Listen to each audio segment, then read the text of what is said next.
Soni news Gulabpura में आपका स्वागत है। देखिए क्षेत्र के समाचार। सोनी न्यूज गुलाबपुरा में आपका स्वागत है। भीलवाड़ा जिले के गुलाबपुरा के निकटवर्ती मेवाड़ के अंतिम छोर पर ग्राम पंचायत लांबा में राजस्थान के कैबिनेट मंत्री जोराराम कुमावत ने लोकार्पण समारोह को संबोधित करते हुए पशुपालकों के लिए राज्य सरकार की योजनाओं की जानकारी देते हुए क्या कहा, देखिए समाचार। अगर आप हमारे चैनल पर पहली बार नए हैं तो चैनल को सब्सक्राइब करें, खबर को लाइक करें, शेयर करें और देश दुनिया में कहीं पर भी देखें लोकप्रिय YouTube channel Soni news Gulabpura. जय हिंद, वंदे मातरम। आज भीलवाड़ा जिले की इस पवित्र धरती आसीन विधानसभा में ग्राम पंचायत खारिका लांबा में माननीय विधायक जी द्वारा कराए गए सारे विकास कार्य, पंचायत समिति प्रधान जी के मद से, जिला परिषद मद से और राज्य सरकार की विभिन्न योजनाओं के हुए कार्यों के आज के लोकार्पण के कार्यक्रम में हमारे बीच में मंच पर विराजमान विधानसभा में मेरे साथी, इस क्षेत्र के लोकप्रिय विधायक, जन जन के प्रिय और समाज के अंतिम छोर पे बैठे व्यक्ति तक जाकर के उनकी समस्याओं को सुलझाने, उनको हमेशा मदद के लिए तत्पर रहने वाले सम्माननीय विधायक जबर सिंह जी साकला साहब, पार्टी के सक्रिय और युवा जिलाध्यक्ष, ऊर्जावान जिलाध्यक्ष, जो पार्टी को यहाँ भीलवाड़ा में मजबूती के साथ में खड़े हैं और हर कार्य में आगे रहते हैं, सम्माननीय प्रशांत जी मेवाड़ा साहब, यहाँ पंचायत समिति उर्डा के प्रधान सम्माननीय कृष्णपाल सिंह जी, जिन्होंने बहुत लंबा प्रतिवेदन प्रस्तुत किया यहाँ के मंडल अध्यक्ष और लंबे समय तक क्षेत्र में सक्रिय रहे, गांव की राजनीति में जिनका हमेशा योगदान रहता है, गांव के विकास में जिनका हमेशा योगदान रहता है और लोगों की सेवा में तत्पर रहते हैं। तभी तो 6 बार एक ही परिवार के 6 बार लगातार सरपंच है यहाँ से सम्माननीय हनुमंत सिंह जी, सरपंच साहिबा दिव्यानी जी राठौड़, जिला परिषद सदस्य रामलाल जी खटीक, जिला परिषद सदस्य के प्रतिनिधि भैरवलाल जी पारासर, मंच पर विराजमान सभी सरपंच साहब महिपाल सिंह जी, रामनिवास जी और सभी सरपंच गण, यहाँ पर विराजमान सभी जनप्रतिनिधिगण, एसडीओ साहब, डिप्टी साहब, सभी अधिकारीगण, मेरे विभाग के जॉइंट डायरेक्टर और सभी विभागों के अधिकारीगण, यहाँ गांव के सभी मेरे पिता तुल्य बुजुर्गों, भाइयों बहनों, युवा साथियों, प्यारे बच्चों, सबसे पहले तो मैं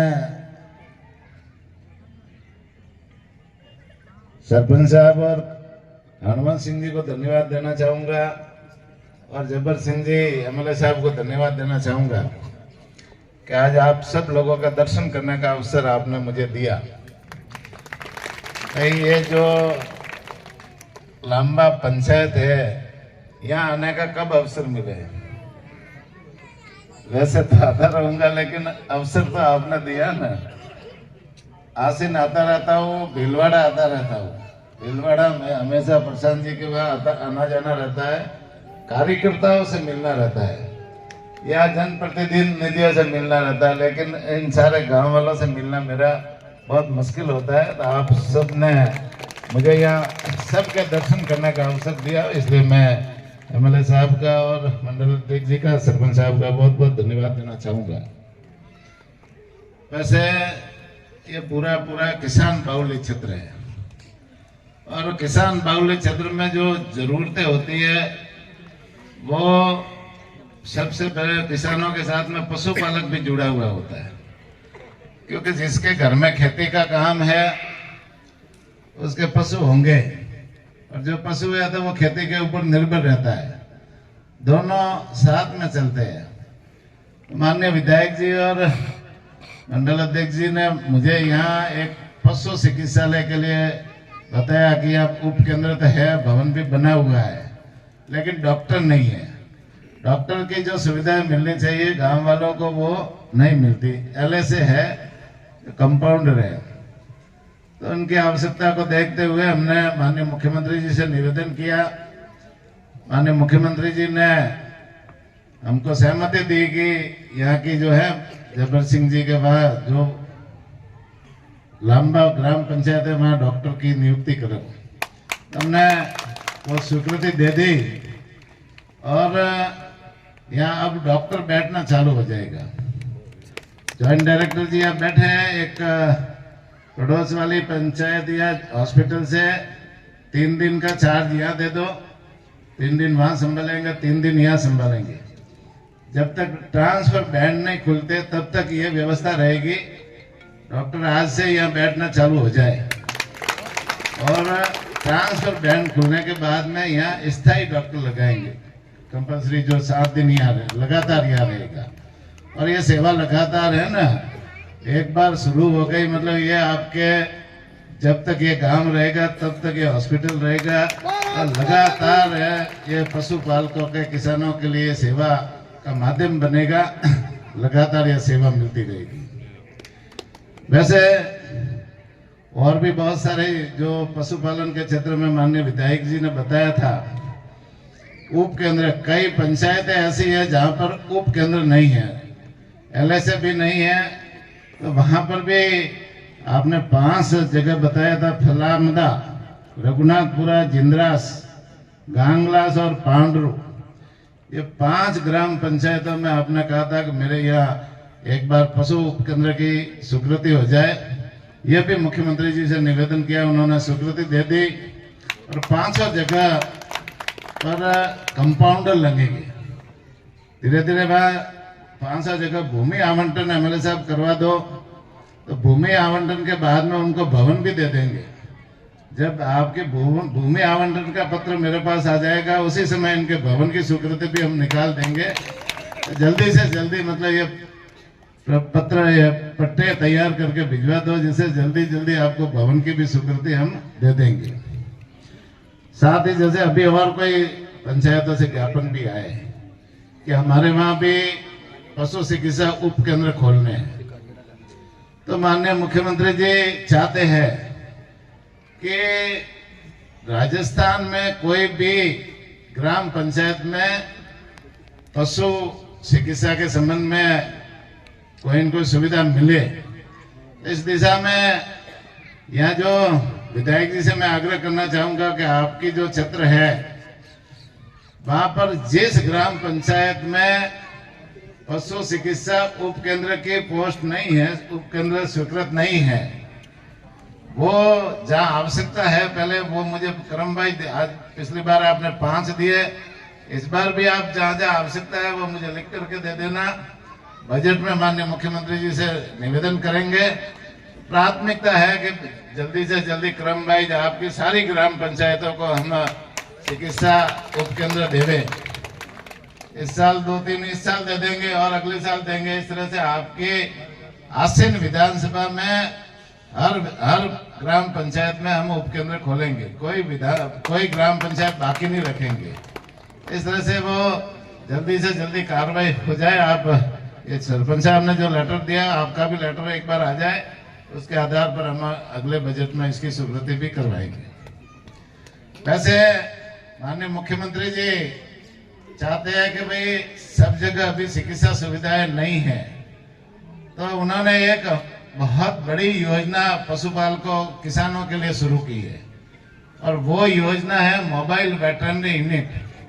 भाई पूरा राजस्थान है, राजस्थान में 9 जिले तो ऐसे हैं जहाँ रेगिस्तानी बेल्ट है, लंबा क्षेत्र है, वहाँ पर ढाणियाँ है, गांव छोटे छोटे है और वहाँ चिकित्सा सुविधा अभी तक पहुंची भी नहीं है। 8-9 क्षेत्र ऐसे हैं जहाँ पर पहाड़ी एरिया है, डूंगरपुर बांसवाड़ा क्षेत्र है, वहां पर भी कई जगह चिकित्सा सुविधा नहीं पहुंच पाती। तो माननीय मुख्यमंत्री जी ने पूरे राजस्थान में 536 मोबाइल वेटरनरी यूनिट की शुरुआत की है। वो पशुपालन विभाग से शुरुआत की है। उसमें 536 गाड़ियों में एक गाड़ी में एक कंपाउंडर है, डॉक्टर है और हेल्पर कम ड्राइवर है। सभी तरह की दवाइयां हैं और पूरा एक चलता फिरता हॉस्पिटल है। उसके कॉल सेंटर नंबर है 1962 नंबर पर कोई भी पशुपालक अपने घर बैठा बैठा, अपने खेत में बैठा बैठा कॉल सेंटर पर कॉल करेगा और लिखाएगा कि मेरे गांव में ये एड्रेस है और मेरे घर में 2 पशु बीमार है, 2 गाय बीमार है या भेड़ बीमार है या बकरी बीमार है, ऊंट बीमार है, भैंस बीमार है, जो भी पशु बीमार है आप उसमें आप लिखाओगे तो वो गाड़ी पूरी चलता फिरता हॉस्पिटल पशुपालक के घर जाकर के इलाज करने का काम करेगा। इतनी बढ़िया योजना हमारी सरकार ने माननीय मुख्यमंत्री जी के नेतृत्व में दी है। तो ये 1962 नंबर है। ये करीब करीब सब लोग याद रखे। जिस तरह से अपन हेल्थ में है ना, जब कोई एक्सीडेंट होता है या कोई डिलीवरी पेशेंट होता है तो 108 पे फोन करते हैं, सीधा किसको करते हैं 108 पे। तो 108 गाड़ी सीधी पहुंचती है और मरीज को हॉस्पिटल पहुंचाने का काम करती है। लेकिन ये पशुपालन में 1962 नंबर है। 1962 नंबर का थोड़ा प्रचार प्रसार इसका कराओ, जिससे इन लोगों को मालूम पड़े पूरे क्षेत्र में और पशुपालक इसका फायदा सीधा ले सके। भाई घर आकर के इलाज करने का काम आज तक किसी ने नहीं किया, लेकिन माननीय मुख्यमंत्री जी ने पशुपालक के घर जाकर के इलाज करने का काम होगा, ये योजना शुरू की है। साथ ही एक योजना और शुरुआत की है। वो योजना है कि हमारे पशुओं का बीमा नहीं होता था। भाई बीच में लंपी आया तो कई गाय गोवंश का मतलब मौत हुई, लेकिन बीमा नहीं मिला। कई बीमारियां, मौसमी बीमारियां भी होती है, उसे पशुओं की मौत होती है, लेकिन उसका बीमा नहीं मिलता। तो माननीय मुख्यमंत्री जी ने अभी एक योजना शुरू की है। 7 दिन पहले 10 दिन पहले अजमेर में किसान सम्मेलन था, वहां पर बटन दबा करके उस योजना की शुरुआत की है। और उस योजना में मंगला पशु बीमा योजना नाम है। उसमें दुधारू गाय, दुधारू भैंस, दुधारू बकरी, दुधारू ऊंट और दुधारू भेड़, इन कैटेगरी के पशुओं का बीमा होगा और बीमा निःशुल्क है। बीमा पशुपालक को बीमा कराने के पैसे प्रीमियम जमा कराने का जरूरत नहीं, प्रीमियम पूरा का पूरा सरकार जमा कराएगी। और आप एक पशुपालन विभाग का पोर्टल खुला हुआ, पोर्टल पे आवेदन करना है या ई मित्र पर जाकर के भी आवेदन कर सकते हो। आवेदन करने के बाद में पशुपालक का उसमें बीमा होगा। बीमा होने के बाद में कोई बीमाधारी पशु की कोई मौत हो जाती है, रोड पे एक्सीडेंट से मौत हो जाए, चाहे खेतों में चराते हुए जहरीली घास खाने से मौत हो जाए, सर्प डंक से मौत हो जाए, या जहरीले जानवर के काटने से मौत हो जाए, या अन्य जो मौसमी बीमारियां आती है उसके कारण से मौत हो जाए, तो बीमाधारी पशु का बीमा क्लेम मिलेगा। बड़े पशु का 40,000 रुपया, भेड़ बकरी का 4,000 रुपया।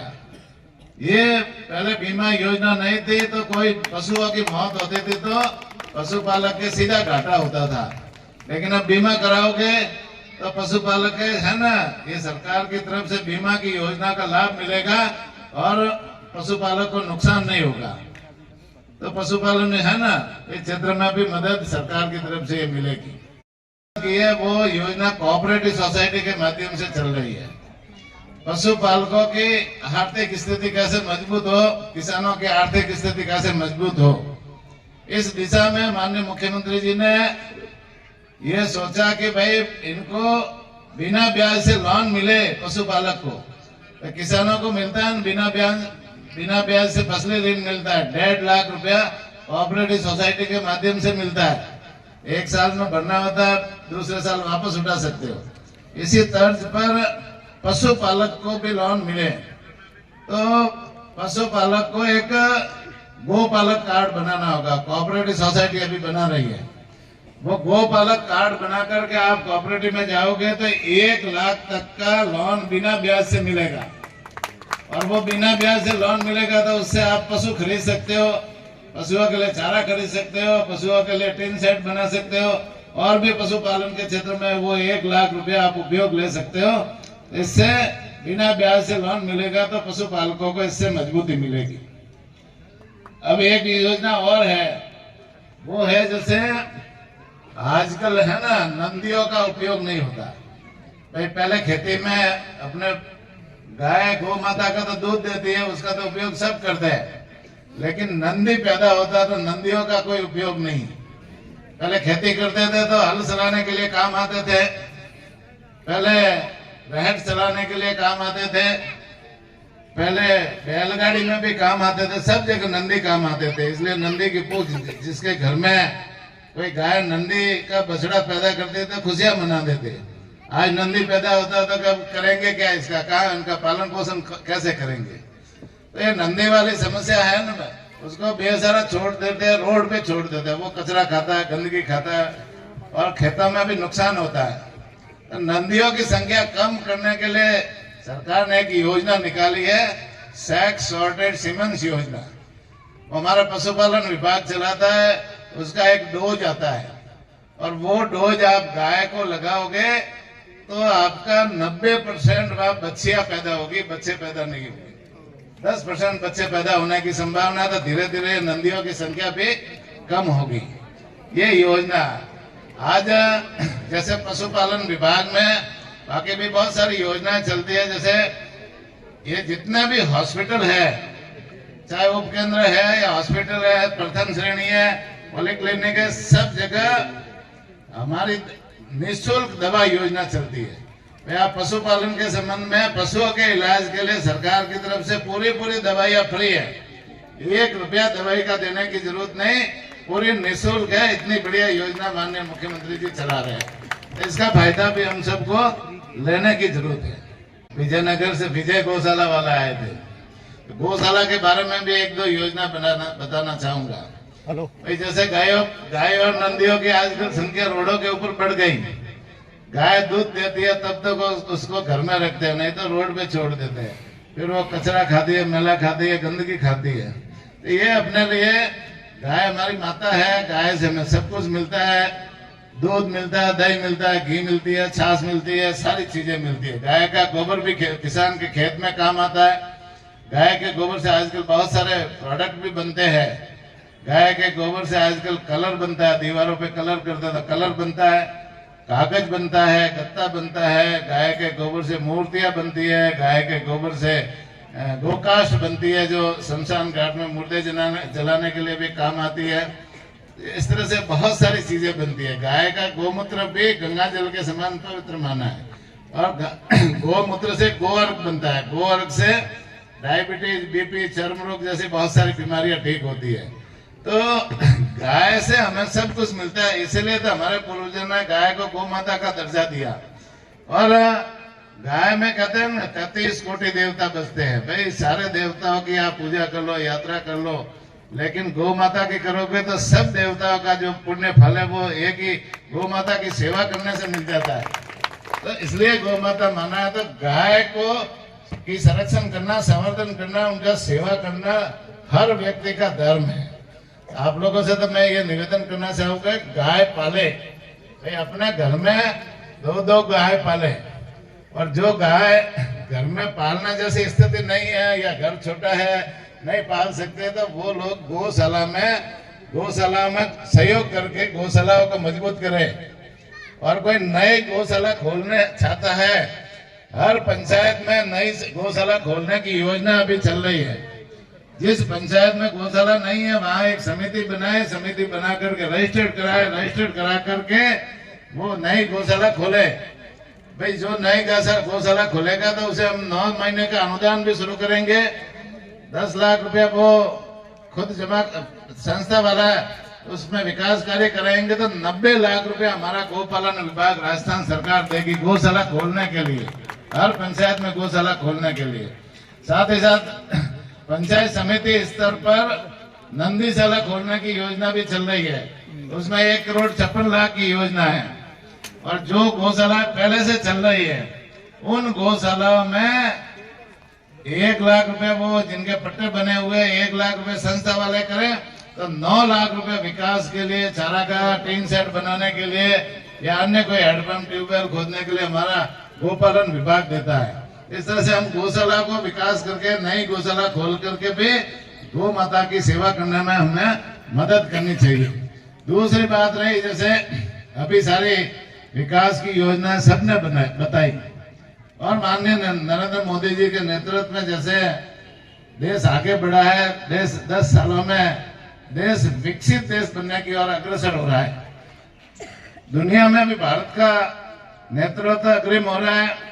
दुनिया में भारत की साख माननीय मोदी जी के नेतृत्व में बढ़ी है और आज विश्व का नेतृत्व करने की दिशा में हमारा भारत आगे बढ़ रहा है। माननीय मुख्यमंत्री भजन लाल जी के नेतृत्व में भी 1 साल से यहाँ भारतीय जनता पार्टी की सरकार काम कर रही है, वो भी सब क्षेत्रों में अच्छा काम कर रही है। और सरकार ने कई योजनाएं जो अभी लागू की है, उन योजनाओं का हम सब लोगों को लाभ लेने की जरूरत है। वैसे माननीय मोदी जी, यहाँ महिलाओं की संख्या ज्यादा है। माननीय मोदी जी हमेशा महिलाओं को प्राथमिकता देते हैं। वो चाहते हैं कि महिलाओं का विकास होगा, महिला आगे बढ़ी तो देश आगे बढ़ेगा। इसलिए मोदी जी ने कई सारी योजना महिलाओं की सुविधा के लिए भी लागू की है। भाई पहले माताएं बहनें हैं ना, उनको शौच जाने के लिए तकलीफ पड़ती थी। माननीय मोदी जी ने हर घर में शौचालय बनाने के लिए जो व्यवस्था की, वो आज तक आज के इतिहास में किसी ने पहले सोचा भी नहीं था कि इस योजना से महिलाओं को कितना फायदा होगा। आज पहले माता बहनें घर में वो रोटियां बनाती थी तो वो लकड़ी के चूल्हे पे बनाती थी, धुआं फूका करके बनाती थी। लेकिन मोदी जी ने उज्ज्वला गैस योजना निकाली और हर घर में आज चाहे वो झोपड़ी में बैठा है या पक्के मकान में बैठा है, सबको उज्ज्वला गैस योजना से लाभान्वित किया। आज सबके घरों में उज्ज्वला गैस योजना है, माता बहनों को इसका फायदा मिला है। कच्चे मकान है उनको सबसे ज्यादा तकलीफ होती है माता बहनों को। पुरुष तो कमाने के लिए बाहर निकल जाता है, लेकिन 24 घंटे उस मकान में माता बहनों को रहना पड़ता है। तो मोदी जी ने योजना निकाली, हर घर है ना कच्चे मकान वालों को पक्का मकान मिलना चाहिए। और अभी है ना 3 करोड़ और 42 लाख मकान है इस साल राजस्थान को दिए। अभी जैसे वो शिवराज सिंह जी आए थे, केंद्रीय कृषि मंत्री, पंचायत राज मंत्री, तो उन्होंने घोषणा करके कहे राजस्थान में कि 3 करोड़ और 42 लाख मकान यहाँ पक्के मकान बनेंगे। इस तरह से आज जैसे पानी की समस्या सबसे ज्यादा किसको होती थी, इन माताओं बहनों को, तो मोदी जी ने हर घर को नल के माध्यम से जोड़ करके जल जीवन मिशन योजना निकाली। आज ये योजना से फायदा सबसे ज्यादा होगा महिलाओं को। इस तरह से मोदी जी की मंशा है कि माताएं बहनें मजबूत होगी तो ये देश आगे बढ़ेगा। शिक्षा के क्षेत्र में भी माता बहनों को आगे बढ़े, राजनीतिक क्षेत्र में भी माता बहनों को उनका जो हक मिले, और हर क्षेत्र में चाहे राजीविका के माध्यम से हो, चाहे वो डेयरी सेक्टर के माध्यम से हो। आज डेयरी में देखो तो 50% जो महिला समितियां बनी है, आज महिला भी है डेयरी को चला रही है। दूध का धंधा भी महिलाएं करती है। तो हर क्षेत्र में महिला आगे बढ़ेगी तो ये देश आगे बढ़ेगा और देश का विकास होगा। मैं तो पुनः सभी जनप्रतिनिधियों को धन्यवाद देना चाहूंगा कि आप लोगों ने बढ़िया कार्यक्रम रखा। सरपंच साहब को और हनुमान सिंह जी को भी धन्यवाद देना चाहूंगा। और जब्बर सिंह जी ने जो कहा है कि आसीन के दरवाजे खुले रखे, आसीन के दरवाजे पहले से खुले हैं। जब्बर सिंह जी मेरे मित्र हैं और 5 साल तो विधानसभा में हम दोनों इसी तरह से एक ही सीट पे बैठे। और जब्बर सिंह जी लगातार 5 साल, पिछली बार भी इन्होंने इतनी सक्रियता दिखाई, बोले सरकार नहीं थी लेकिन इन्होंने विधानसभा में, आसीन विधानसभा के लिए जो विषय उठाए, जो मुद्दे उठाए और जिस तरह से उन्होंने संघर्ष किया, निश्चित रूप से ऐसा विधायक आपको मिलेगा नहीं। इतना संघर्ष करने वाला विधायक मिला है। और अब तो जैसे आप जहां भी कहते हैं इनकी जो अनुशंसा है उसके अनुसार हमारी सरकार काम करती है। और माननीय भजन लाल जी के नेतृत्व में जो सरकार काम कर रही है, हमें आप लोगों को मुख्यमंत्री जी की तरफ से आश्वासन दिलाना चाहूंगा कि कि हमारे जनप्रतिनिधि जो लिख करके देंगे वो काम हम करेंगे। विकास में कोई कमी नहीं रहेगी, धन की कोई कमी नहीं है और पूरे राजस्थान के विकास में कोई कमी नहीं रखेंगे और आसीन के विकास में भी कोई कमी नहीं रखेंगे। आसीन के लिए हमारे दरवाजे हमेशा खुले रहेंगे। कोई भी कार्यकर्ता सब आते हैं और कोई भी बोले जबर सिंह जी नहीं भी आए तो हम उसको ही जबर सिंह जी मानते हैं। जो आसीन का कार्यकर्ता आता है उसको ही जबर सिंह जी मानते हैं। आप कभी भी आए, चाहे सुमेरपुर आए, जयपुर आए, आप सब लोगों के लिए दरवाजे खुले। बहुत बहुत धन्यवाद। जय हिंद, जय भारत।